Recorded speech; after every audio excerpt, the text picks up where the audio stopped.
Well, hello there, and thank you for joining me for a brand new edition of Telile 24/7. I'm your host, Adam Cook, and we have a busy show for you this week. Later on in the program, as we mark Palliative Care Week here in Nova Scotia, I'll sit down with three members of the Strait-Richmond Palliative Care Society to talk about the needs for this important service here in our region. You're also going to hear some of the latest news from Port Hawkesbury Town Council, including an update on the Destination Reeves Street Road Realignment Project. And we have the return of Telile 24/7's world-famous Fast Five segment. But we begin by introducing you to someone who is designated to look after economic development for Richmond County and the town of Port Hawkesbury. He's there on behalf of the Cape Breton Partnership, and recently he joined two local municipal leaders for a conference that took place on renewable energy in Copenhagen, Denmark. Actually, Martin Thomsen is originally from Denmark, and you're going to hear about his experience at the conference, but also why he has been chosen as the Innovations and Economic Development Officer for Richmond County and Port Hawkesbury, and what that title means in terms of growth here in the Strait area. So let's go to the Telile Community Television Studios in Arishat and introduce you to Martin Thomsen right now. We're pleased to be joined here in our Telile studios by the Innovations and Economic Development Officer for Port Hawkesbury and Richmond County as part of the Cape Breton Partnership. Martin Thomsen is my guest today on Telile 24/7. Martin, thank you for joining me here. It's my pleasure. Well, we're happy to have you here because we feel that this conversation is very much an introduction of you and what you do to a lot of our Telile viewers. But we'd like to get a little bit of your story. Why did you decide to come here? First of all, tell us a little bit about where you're from and how you wound up being in Cape Breton. We understand it's just been a few months now. That's correct, yeah. So I'll try and make it a short story. I am Danish. I'm from Denmark.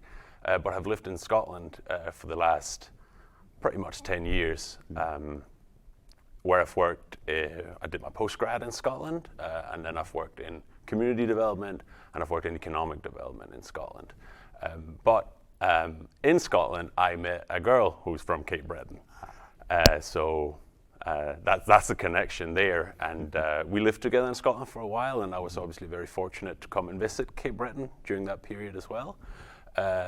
And as you know, in addition to falling in love with her, fell in love with this place as well. So when it came to her work visa expired in Scotland, we had to make a decision whether to stay there or perhaps explore this area as a place of settling down. So that's what we went with. So that's how I ended up here.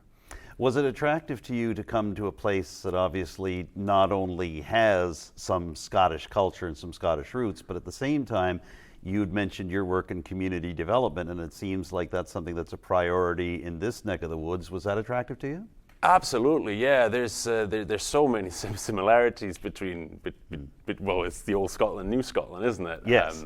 So there's so many similarities, and actually how I met my partner was she was on a work exchange through her employer in Nova Scotia at the time, and then my employer in Scotland, and obviously those sort of connections were made because of these sort of shared similarities between the two places. Okay.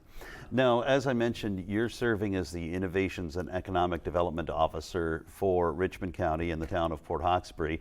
So can you give us a bit of a breakdown on what exactly your job description is? What do? You serve office time in Arishat and also in Port Hawkesbury, but what is your role? So it's quite a broad role under the umbrella of economic development. So in a sense, I do economic development activities on behalf of the town of Port Hawkesbury and the municipality of Richmond County. So obviously it will not be a surprise to anyone to hear of all the momentum there is currently in the Strait area around green hydrogen, offshore wind, and green energy more generally. So that takes up a bit of my time. That's a big part of the work. Working with the province, working with federal partners, working with communities, and obviously the Strait of Cancer Offshore Wind Task Force, who's been doing this type of work and trying to lay the groundwork for these new industries for the last couple of years. So I work closely with them as well to try and sort of prepare the area, have a look at for example, our infrastructure. How does our infrastructure fit in with the needs of these new industries? What upgrades will be needed? How does the local businesses that are currently here, how do they relate to perhaps an emerging supply chain for these new industries? So that's a big part of the role. But another part is also sort of one-to-one business support. And I think here it's probably very important to say that I have a whole organization in the Cape Breton Partnership behind me.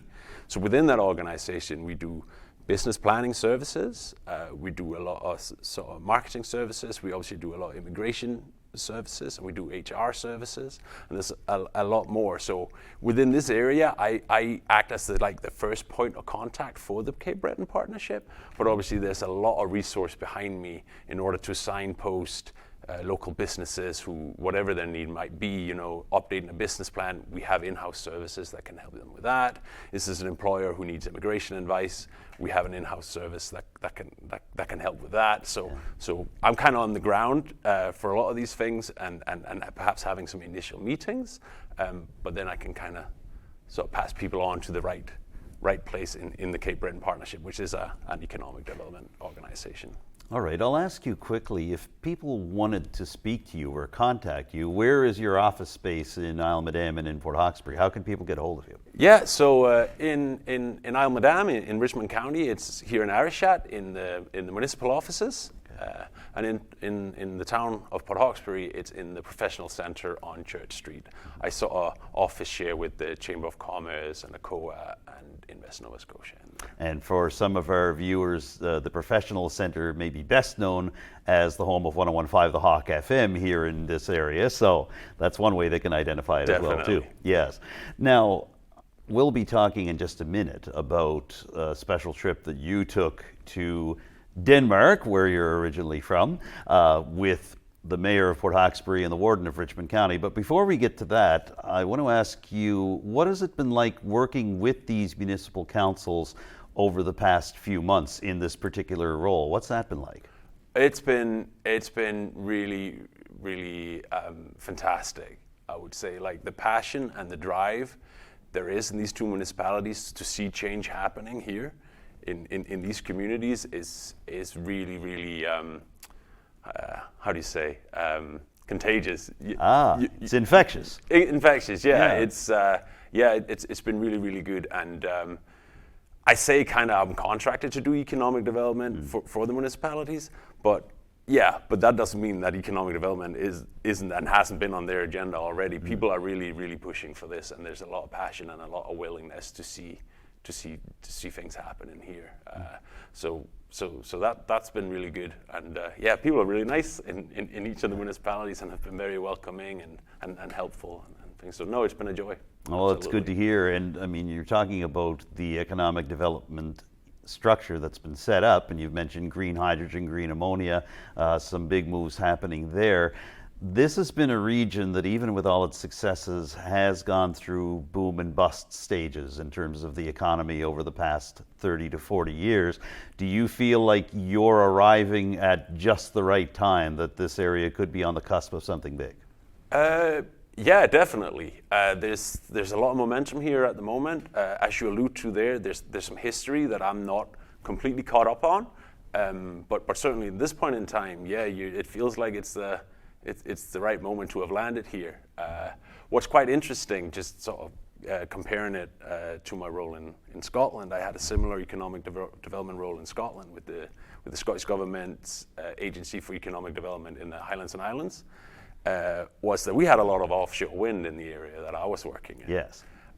And we were trying to build up a pitch for how do we attract hydrogen producers so we can make green hydrogen and green ammonia in the area I was covering at the time. So coming here is a bit funny because it's kind of flipped on its head.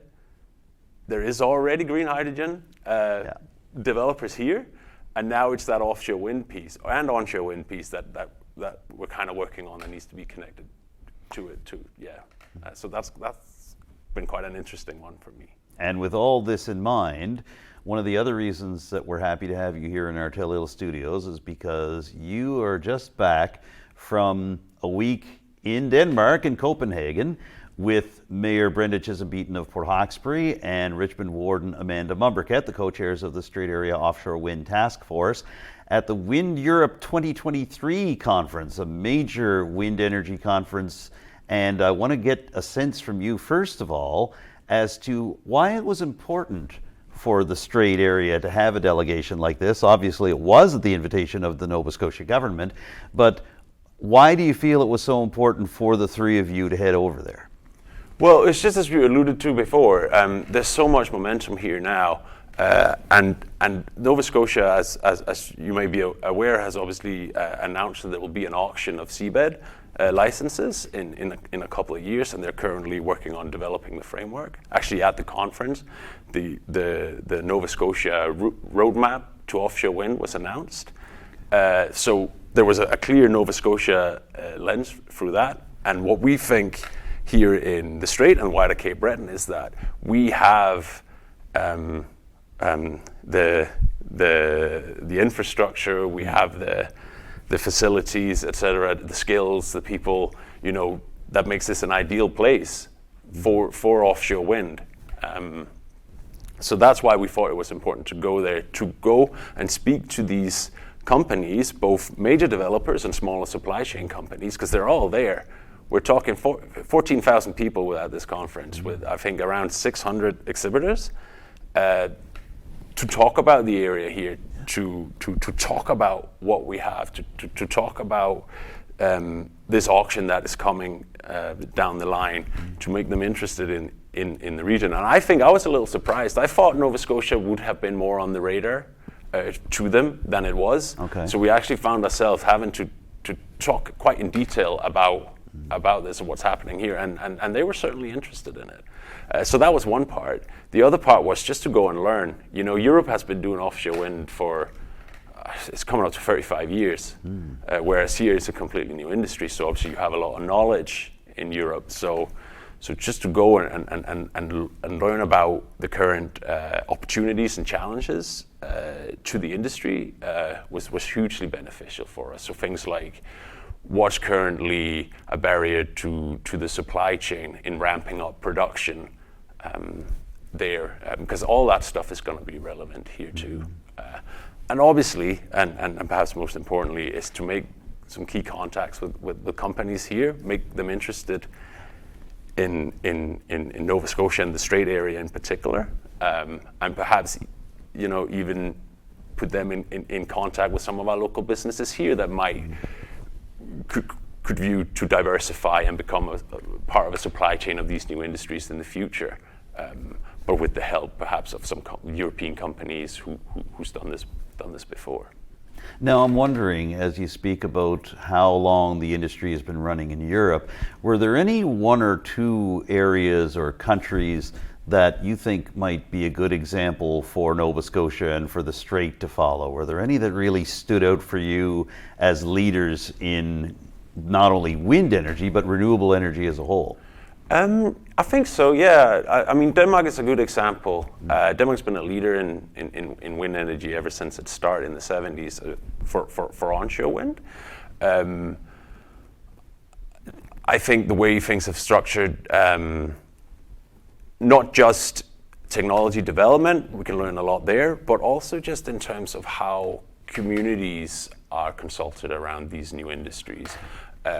Some of the things that are built in to community benefit funds, or even there's models where communities own equity in wind farms and actually receive some of the revenue that these wind farms are producing. So I think it's definitely Denmark. Another one is Scotland. Just thinking about this auction round that I mentioned before that will be happening in Nova Scotia. They just had a huge auction round for 25 gigawatts. The Nova Scotia one is going to be 5 gigawatts. So not that I'm an expert in how to design an auction round for this type of stuff, but it sounded like developers were quite happy with how ScotWind was. That was the name of the Scottish auction round, ScotWind, how that was designed. So just kind of taking some of those learnings back here, and obviously the government of Nova Scotia was there as well, so they will have noted these conversations too, and obviously that will inform how they design things going forward. Now, you mentioned the Nova Scotia government, and just a few months back, they unveiled their wind energy strategy. And what they wanted to do there is give a sense of what their priorities are for wind energy and renewable energy. The Strait area was mentioned several times, and as we mentioned, the Nova Scotia government invited yourself and Warden Mumbercat and Mayor Chisholm Beaton to Wind Europe 2023. Did you get the sense that they were talking your delegation up and talking the Strait area and its potential up while you were over there? Well, for sure. We're talking about the Nova Scotia reception that was there on the Tuesday in the presentation of the roadmap. You know, the Strait-Richmond Offshore Wind Task Force was mentioned as a key partner to the development of that very roadmap. So I think that's a pretty good indicator of the significance of the Strait and how they see it. And then the other thing is obviously what's driving a lot of the offshore wind is the production of green hydrogen and green ammonia. So having some developers in the Strait is obviously ties that nicely together. Right on. And as we mentioned earlier, you're working in this particular conference with Warden Mumbercat, with Mayor Brenda Chisholm Beaton of Port Hawkesbury. What was that atmosphere like, and what was that energy like between the three of you as you were attending this conference together? Oh, it was good. It was a hectic week, man. It was it was early morning till late night with meetings, and a lot of that is it goes back to that passion that are within the municipalities around these new industries I was alluding to before. Like Brenda and Amanda are, they're really pushing for this, and so am I. So the three of us, I think, made a really, really good team over there. Obviously with the CEO of the Cape Breton Partnership, Tyler Mathis, was there as well, and we really came armed to the teeth with materials promoting this area of the world, and we were setting up a lot of meetings prior to going there and while we were there, really to talk about it. And I was very, very tired at the end of that week, and it was long days, and I think had it not been for the passion of all three of us, it might not have been. But that was good. That was why we were there. A little bit of Strait area adrenaline can go a long way indeed. Sometimes. Yeah. Exactly. All right. Well, we have covered a lot of ground in a short time here, as I thought we might. Martin, did you want to add anything else about any of this just before we wrap up? No, but not in particular. I will say though that these are new emerging industries for Nova Scotia in particular. Offshore wind, there's a history you can, in Europe and other places of the world, you can look back on and kind of see how it's played out there. And I'll encourage everyone watching this to go and do that. Green hydrogen and green ammonia is kind of new to everyone globally. So, and on the offshore wind piece, there's a lot of new technologies coming to the fore as well. So I think what I will say, we've talked about Europe having done this for many years, but it's not exactly like Nova Scotia is coming late to the party here. What's really important right now is for us to understand where we can gain a competitive advantage for this region in these industries, and there is one. Because technology is always moving, and obviously green hydrogen and green ammonia production is a relatively new thing as well. So no, I think things could work out really well for the Strait area. Well, we're looking forward to seeing how this progresses over the weeks and months to come. And in the meantime, thank you so much for giving us a couple of minutes to talk about your role in all of this, but also the Strait's role in all of this. Martin Thomsen, thank you so much for joining me on Telile 24/7 today. Thanks very much for having me. It was a pleasure. No trouble at all. Martin Thomsen is the Innovations and Economic Development Officer for Richmond County and the town of Port Hawkesbury on behalf of the Cape Breton Partnership. And we've been speaking to him today at our studios here in Arishat for Telile Community Television. Stay tuned for more of Telile 24/7 in just a moment. And you'll hear more from Martin Thomsen later on in the program as he plays Telile 24/7's infamous Fast 5 game near the end of this episode. But right now, let's shift our focus to Port Hawkesbury, and specifically to the lane realignment that took place on Port Hawkesbury's main thoroughfare just 4 years ago. That, of course, is Reeves Street. The lanes were reduced from 4 down to 3, with strategic entrance and exit points on turning lanes near local businesses and other facilities that are often used in Port Hawkesbury. Now, the Nova Scotia Department of Public Works was supposed to take data collected from an opinion survey conducted last year, as well as traffic data from the spring and summer, and be able to crunch all that together and make a final presentation to the town of Port Hawkesbury in the fall. Well, it's been nearly a year since that promise came from the Department of Public Works, and Port Hawkesbury Town Council is still waiting. Several councillors were not happy with the delays from the Department of Public Works in terms of getting this final report to the town. So what does the Chief Administrative Officer for Port Hawkesbury, Terry Doyle, think about all of this? I interviewed CAO Doyle following the most recent regular monthly meeting of Port Hawkesbury Town Council at the Civic Centre's Shannon studio. Here's some of my conversation with Terry Doyle about Destination Reeves Street and its future right now. So when the lane, specifically the portion of Destination Reeves Street, which was the lane reconfiguration on Reeves Street from McSween Street to Trunk 4, that was done as it was really a new concept for what is now Department of Public Works. It is something that's done in cities and towns, but not really by Public Works. So Public Works were trialing the lane changes and lane configuration, and indicated that after a period of time that they would do a report on that. So one of the components of the report was a public opinion poll. So Don Mills was hired by the province of Nova Scotia with the town of Port Hawkesbury, and that public opinion poll component of the study was completed. There is more work to do, and that's looking at statistics around traffic, around vehicle accidents, vehicle incidents, and those types of things. So that's a report that's being completed by Nova Scotia Department of Public Works, and council really wish to see what the progress is on that and when we can expect to get that from them. We're expecting a fairly extensive report, so that's looking at significant data, and even collecting that data and interpreting the data is really important. The data is not necessarily available easily, so that's something that I know that's being worked on. The other thing as well is the engineers that were working on that have been reassigned.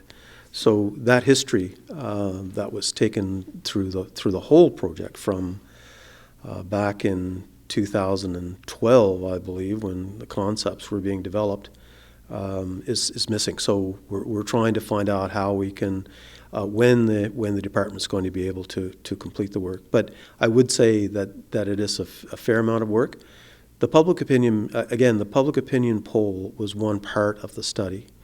At that public opinion poll, when we discussed the study, there was a request from council that the study include traffic data and accidents from last summer and fall. So the data was still being collected in June. And so it wasn't, we didn't expect it to happen then. So you finish your data collection and then you do your reporting. In the meantime, staff assigned to that have changed positions, and they're still committed to doing that. But we just want to get an update on when we'll have the complete report. The other component of that, which is probably the most important, is that there were recommendations put forward and actually developed through the engineers from Public Works and from our community and from our staff and council as to suggestions to improve on the lane reconfiguration. And specifically, some of the discussion around the table was with respect to those changes that could occur on Reeves Street to improve traffic flow and safety. May 7th to the 14th is Palliative Care Week here in Nova Scotia. So I thought it was a good time to once again convene a palliative care panel for Telile. So, you're going to hear in the next 25 minutes from members of the Strait-Richmond Palliative Care Society about what got them involved in this important service and what needs to be done to be able to keep the service solid in the future. Let's welcome our three panelists for Palliative Care Week right now. We are pleased to welcome three members of the Strait-Richmond Palliative Care Society. They are Nancy Cameron, who is the secretary on the Society's executive. We're also pleased to welcome two members of the board, Dale Orichuk and Judy Morrison. Thank you all for joining me today. Thank you for having us. Yes, thank you, Adam. It's a pleasure to have you, and we'll begin our conversation by asking each of the three of you what got you involved in palliative care. And you've been involved in different levels through the years, not just on this society. Nancy Cameron, I'd like to start with you. What made you want to invest your time and your energy in the society and to this very important role that is played in the healthcare of Nova Scotians and those here in the Strait? Thank you, Adam.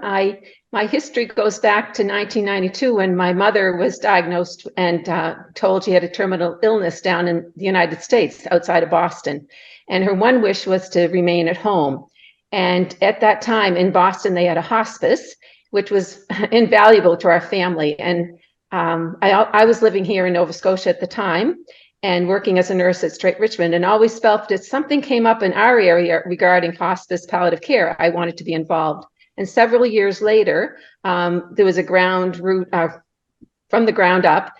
Folks decided we needed a palliative care society. And I was invited to be on the board from the start.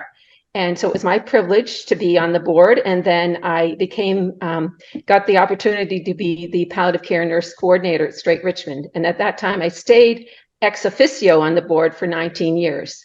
And when I retired, I felt my passion is palliative care. And if I had something to offer, I'd like to stay on the board. So I did take a little break from it. And now I'm back on it and serving as the secretary at the present time. But I think all of us that are on the board bring very different backgrounds, as you'll hear from the others. And it's a wonderful blending of us working together, which is so vital in palliative care that we be a team.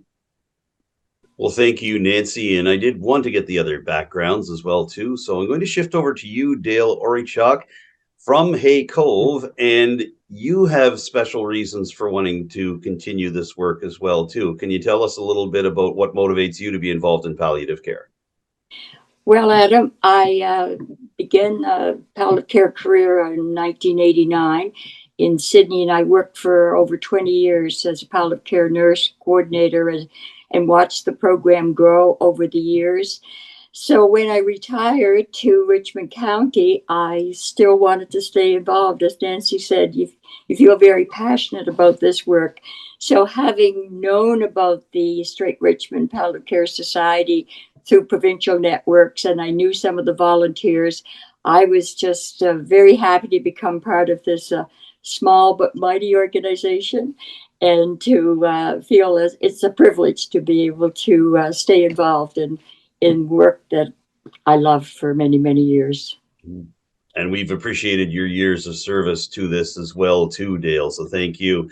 We shift over to Grand River Falls now, and Judy Morrison, you have a very specific reason for wanting to be involved in the Palliative Care Society as well, too. And as with Nancy and with Dale and with so many others, it's often very personal. Can you tell us your story? Actually, yes. 1999, my father-in-law, excuse me, became very ill, and that was my first introduction to palliative care. And that's where I actually met Nancy first. And I always wanted to give back, but there just didn't seem to be a right time. And about 8 years ago, my brother passed away in Arizona, and palliative care was involved there for he and his family. So I thought, I can't keep putting this off. Now's the time. So I wanted to give back. So I've joined and met so many wonderful people on the society. And I've, patients as well. So that's where I'm at. I'm a volunteer and a member of the society as well. Some of our viewers here in Telile might recognize you, Judy Morrison, as a former member of the Strait Regional School Board, and before that, a former chair of the Richmond District School Board. So we appreciate Yes. that your legacy of public service is continuing, as is the case with so many others that are part of the society. So thank you all for sharing your personal stories. I wanted to ask you now about the current state of palliative care in the Strait-Richmond coverage area. And I mean, obviously, this question can be answered any number of ways. I'd like to begin with you, Nancy, but Dale and Judy, please feel free to offer your thoughts afterwards. I want to get a sense from you on where we are now, not just in terms of services being offered, but whether you feel that Strait-Richmond Palliative Care as a whole is reaching the mandate that's set out for it. Nancy, your thoughts. Okay, we're very proud of the palliative care team out of Strait-Richmond, which consists of a physician, a nurse, a occupational therapist, and social worker. In Richmond County, this last year, 2022, the statistic shows that 45% of people that were in their program in Richmond County, 45% died at home. That's a wonderful number. Nationally, it's nowhere near that, even locally within our province. So that speaks to the dedication of the people that are at the front line. And also we feel very proud that we maybe have a little part in that too, in supporting them. That being said, we always want more, as Dale and Judy and I always say. We're pleased with how far we've come, but we want more. And I think there's things going on. Judy can speak to what's going on right now at the Strait-Richmond regarding redecorating of rooms. Judy, would you like to jump in there? Yes. We have 2 rooms designated prior to COVID. That was necessary that the hospital use them as well. And now we have these 2 rooms back, and we are repainting them. There's been furnishings ordered. The hospital foundation has been kind, and I've ordered 2 cuddle beds, which were very expensive. We've talked about that for a few years now. So they're on order, and all the furnishings are on order. There's new flooring had been put in about 3 years ago, and that the rooms are being repainted. And now we feel that we're getting somewheres that will bring comfort. There'll be sofa and chairs, TV, mini fridge. So we're hoping to make not only the patient, but the families feel a little more homey. And to that effect, Judy, can you tell me a little bit more about what a cuddle bed is? I think we all have an idea, but just for our viewers, it's an interesting concept. What exactly is that? Cuddle bed is very similar to a hospital bed, I believe. I have not seen one yet, but it extends. So if a family member wants to join their loved one it comes out to, I think it's a double size. It's there for family to stay close to their loved one, or if a child wants to, or a grandchild wants to be there, it gives them that extra comfort of family. And that's just one example of services that palliative care provides, but I think it really drives home the overall theme of compassion when it comes to allowing family and to be able to be with their loved ones at this time near the end of their lives. Dale, your thoughts on where palliative care is now in this region and where it could go? Obviously, you've spent many years in the system. Well, what do you think about where we are at this point? Well, as Nancy said, it has some wonderful statistics in terms of allowing patients to be at home. And I think, a lot of time the literature has said if we ask most people where they'd like to spend their last days, it is in the comfort of their own home. They say probably about 75% of us would opt to be at home at end of life. And so we would hope to someday get to that number. That's probably always a dream, to be able to allow people to be in the comfort of their home, their own environment with their family. So the society has done so many things in the last while. Unfortunately, COVID has slowed some things down, and we weren't able to do some things. But what has come back is education. And in the last several months, the Society has put on some wonderful workshops for VON staff for long-term care, and sent nurses to conferences. Actually, this month, Nancy, I think we've sent some nurses to the conference in New Brunswick, which they were very thrilled about, and looked at the agenda, and it was certainly worth the journey. But so education is so vital. Palliative care is still relatively new in terms of healthcare. It's well over 50 years here in Canada, but it's still a little bit in its infancy in terms of wanting everybody to have the knowledge around palliative care. And maybe just a word about Palliative Care Week. It's the theme this year is palliative care everywhere, and we think that's just a wonderful theme because it speaks to, it doesn't matter where you are at end of life, that palliative care, the whole philosophy, the concept of whole person care and family care should be part of your last days and weeks and months of life, no matter where you may be. So the education is a big part of what's come back, and the Society has always done that over the years, but with COVID behind us, hopefully, we can do more of that. And just to add to that, I was just going to say, adding to that palliative care everywhere, it's also for everyone. I think historically, we often thought it was just for cancer patients, and early on it was. Yes. But now, I'm not sure what the statistics say about locally, but up to 50% of their patients now are people with end-stage lung disease or kidney disease or ALS, those other non-cancer end-of-life illnesses. And on the education piece, another local conference is coming up in a couple of weeks in Antigonish at St. Avex, the provincial palliative care conference, and some of us will be attending that. So it's kind of nice to have something local to attend. Yes. And just to pick up on that point, I mean, there's still in some small corners a misconception that palliative care is basically the last day or two and basically preparing someone to die.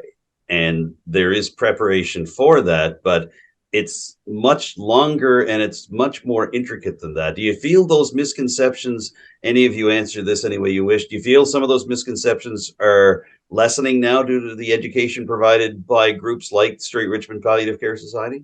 I think it's improved a lot over the last number of years. Actually, I just looked at a statistic last night that said almost 90% of those who die anywhere could benefit from palliative care. So basically they're saying if you do not die unexpectedly, you may be able to benefit from some component of palliative care.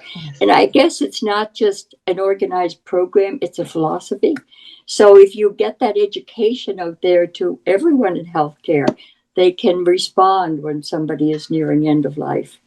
And, it's whole person care is the big concept around palliative care. Belford Mount, who was probably the founder and father of palliative care in Canada, says someday palliative care will bring all of healthcare kicking and screaming to recognize whole person care. So it's not just the illness or the disease; it's all of the psychosocial, emotional needs in the family together. Very much so. Now, I wanted to ask all of you about what you feel the current level of participation and recognition from the provincial and federal governments is at this time with regards to palliative care. I'll start with you, Nancy. Judy and Dale, jump in if you wish. But where do you feel in terms of even just basically working with the society locally, that level of attention from the provincial and federal governments are right now? Yeah, I think first we want to mention the local municipal, Richmond County is extremely supportive of us, generously donating annually. So we really appreciate that. And those monies will be going toward the rooms that we're redecorating. So we it's invaluable to us for sure. Provincially, there is a Provincial Palliative Care Association, which will be sponsoring that conference that we're going to. I think through the years, they have a provincial palliative care network, and they recognize, it seems more and more, the value of us folks in rural areas. It's just not a Sydney and Halifax type of thing. So that's been very helpful. They started quite a few, well, probably within the last 10 years, a program through the EHS program. Like, it's our dream. It would be lovely to have nursing care 24/7 at home. That being said, it's not happening, but there is a program through EHS where patients are, they're enrolled in a special patient program, it's called. So if a palliative patient in the middle of the night gets into a crisis, the family can call 911 and their number will come up and it'll be recognized, and they can see what the patient's history is. So that's come a long way. That's a really good thing. What else, ladies? I don't know what else. Well, I think there's even a push for nursing and medical schools to include palliative care knowledge and education for everybody. You know, it's not just a specialty that somebody chooses to work in that field. It's something everyone who's caring for people in the healthcare field should have some basic knowledge. And I think, you know, the schools and programs in the province have done a good job of moving that forward too. Right. Judy, any thoughts? Yeah. I think that it's finally becoming better known, even for our small area. And we are now getting more help from the provincial government. And as Nancy said, the municipality is always very good to us. It's just, like I say, where we're small, sometimes we wonder if we're being forgotten. But it seems now that things are starting to move forward. All right, glad to hear that from all three of you. So as we're wrapping up our conversation today, we are in the home stretch. Where do we go from here? Is there a wish list of any sort, even looking 5 to 10 years down the road, or perhaps even 1 or 2 years down the road, that the Strait-Richmond Palliative Care Society would like to see in terms of the delivery of the service locally? And I'll start with you, Nancy, but we'll get thoughts from Dale and Judy as well. So basically, where do we go from here? So one, as we were speaking about this before, the poor cousin in palliative care is bereavement care. And I think we'd like to see that improved for sure, like more access for folks who have complicated grief to have access to like a support group or the professionals that can help them through their grieving. I mean, we all know grief is normal, but sometimes it gets a little complicated for sure. And that being said, we do have a time of remembrance, which is coming up on the end of May, remembering those that have died in association with the program from February 1st, 2022 to February 28th, 2023. And that is a new thing that we're starting since COVID. We had it before COVID. The last one was November 2019. So that's one small thing that we do and invite the families of those that are bereaved. And it's always a very special evening of music and memories and poetry and a speaker usually. So that's something that we're glad we can do, but we'd like to be able to do more, but just the resources aren't there. Judy, your thoughts, where we go from here in terms of palliative care locally? Well, I think one of the things that we have to look at are volunteers.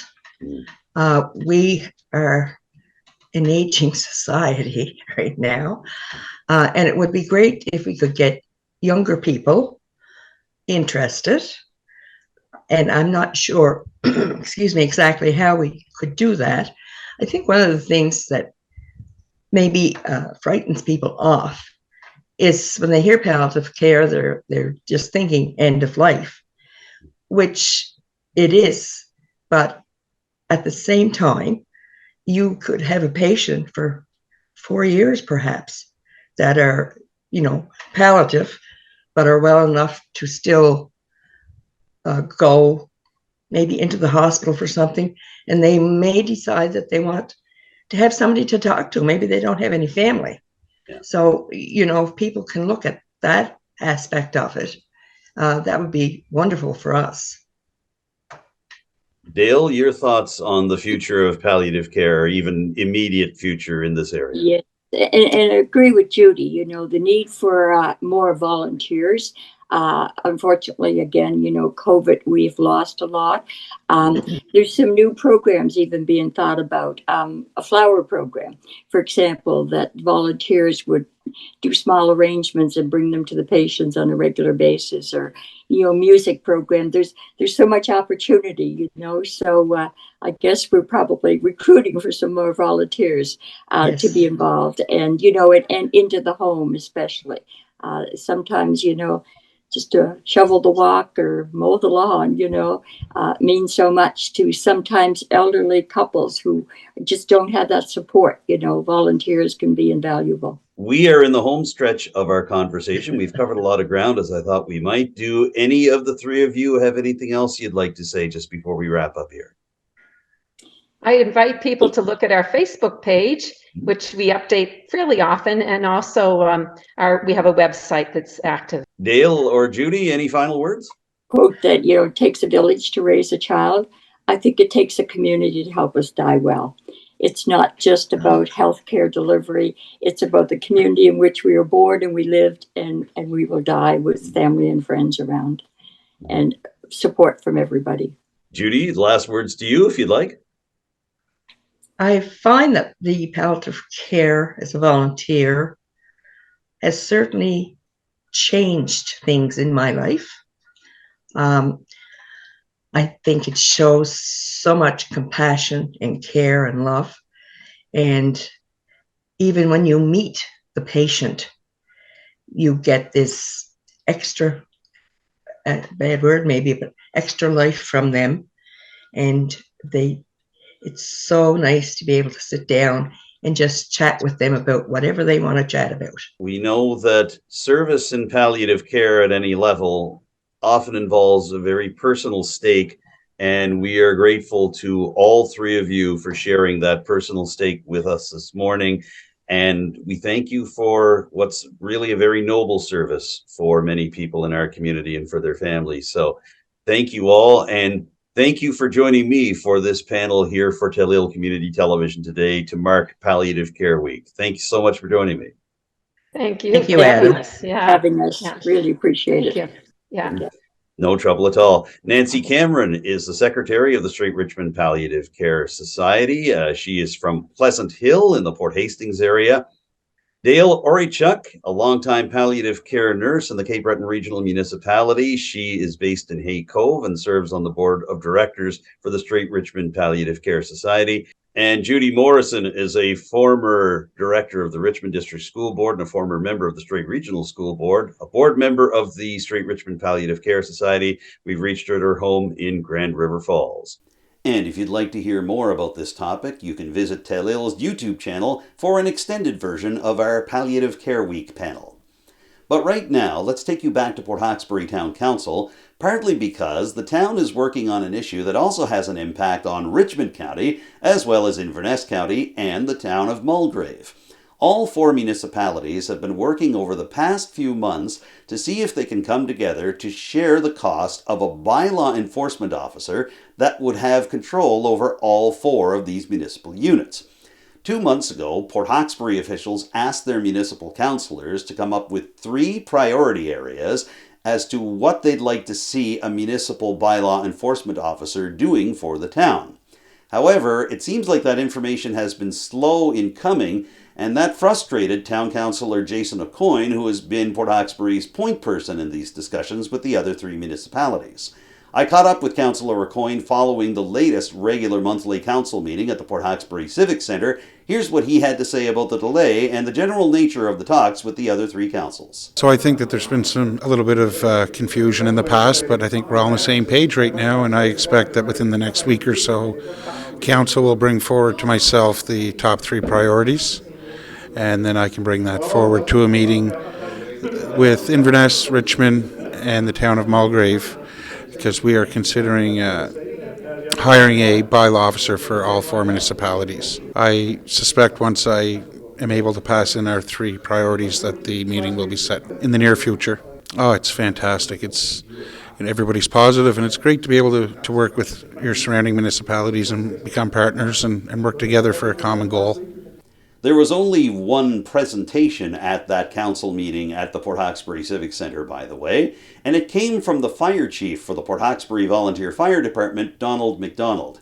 He gave an update on the department's various activities over the years and what it's looking to in the future in terms of equipment upgrades. So here is Chief MacDonald appearing at the Port Hawkesbury Civic Centre's Shannon studio for the latest regular monthly council meeting. I have provided a breakdown of calls for the past 5 years to give you an idea of the trends of what we've been experiencing. And of course our 21 and 2020 were during the COVID time, so the numbers were down, less people traveling and less activity in the area. As you can see by our 2022 calls, they've increased up to 67 for the year. There's nothing extraordinary in them. A number of fire alarm calls were up considerably, and again we've attributed that to just the increase in activity from everything coming back from COVID. I also provided just a highlights of what's been happening from December 21 through November 2022. One of our big fundraisers is the Super Bowl ticket draw, and it was successful in 2021, completely sold out. That was a key donation from Atlantic Superstores. We fully participated in the 2021 holiday parade, the winter parade. Purchased 2 AED devices, one for upstairs in the hall and one on our rescue truck, so it's more of a mobile unit. We had a complete slate of 2022 officers elected. We purchased a firefighter level 1 version 7 NFPA. We're doing more training in-house now rather than relying on the fire school. Our standard operating guidelines for filling the SCA bottles and inspecting and using the air bank has been completed and implemented. Participated in a 2021 Christmas food bank drive for the food bank, again in conjunction with the Atlantic Superstore. We collected over $3,000 in cash gift certificates and able to fill 2 utility truckloads of groceries. We upgraded our network and audio-visual system upstairs in the hall for training purposes and hall rentals. Our truck cameras, we have cameras in our trucks. Those the storage devices were upgraded so they now take 40 hours of recording. It's something just out of the due diligence. So if anything ever goes wrong, we actually have video recordings. We purchased 2 Streamlight scene lights, and they were put on our truck, so now we can light up a scene without having to start the generator, and also bought 40 Streamlight helmet lights for the members on their helmets. We installed a new radio counter and increased our storage there around having supplies, and we moved it to a better location. We applied and were granted the 2022 Provider Fund, from which we are buying two more TMR portable radios, 4 turnout jackets and pants, and we bought the last piece necessary for our JAWS. It's a battery-operated ram, so we're no longer on the hydraulic hose system and the generator. Everything is now battery-operated. The retired firefighter plates came into existence, and we've issued those.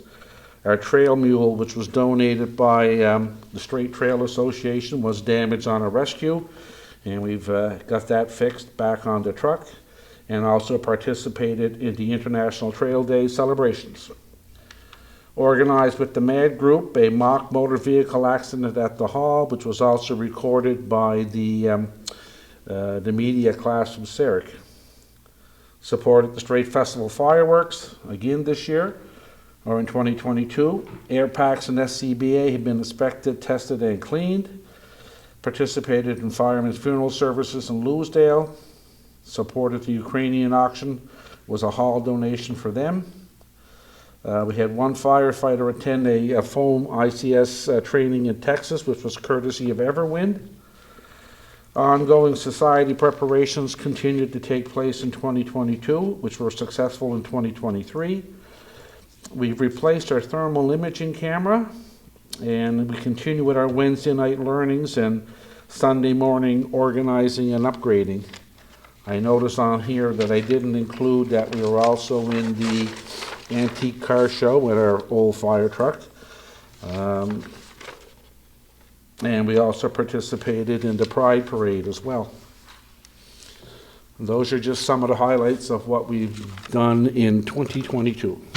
Can I also add that working with the staff from the town, Terry, Melissa, Aaron, Gordy, Jason, it's always great.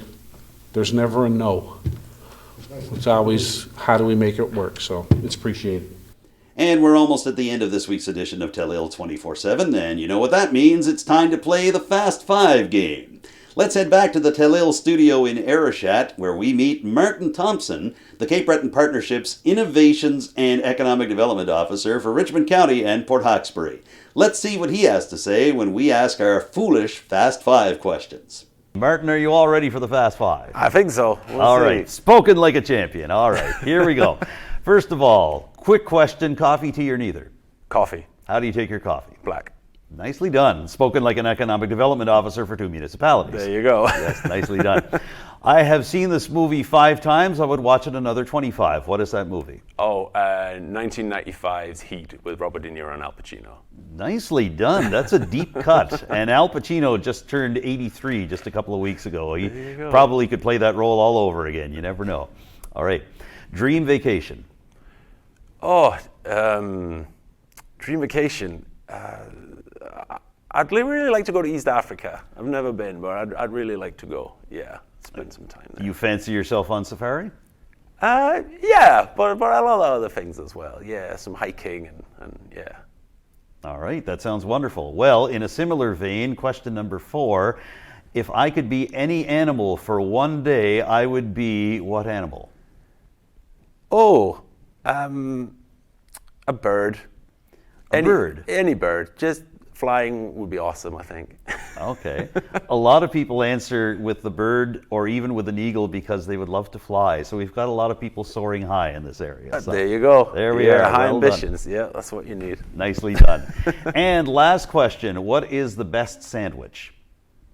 I like just a club sandwich with a curry mayo. Yeah, that's...